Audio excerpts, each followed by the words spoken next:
วันนี้เรามาเก็บพริกกันตอนนี้เล่นดินใช่ไหมเนี่ยใช่ไหม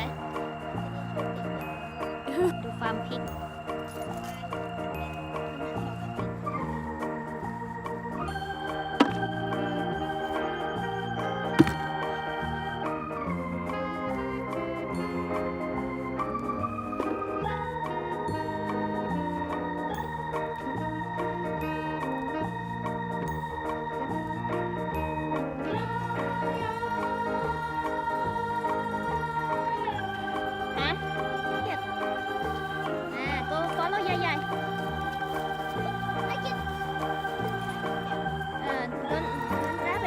grab it.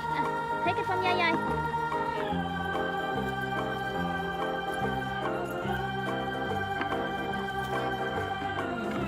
เรียบร้อยของการปลูกนะคะ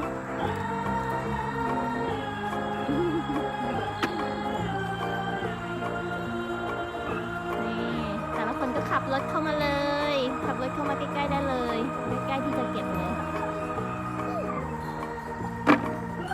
เก็บดูกันเลยเก็บกันสดๆ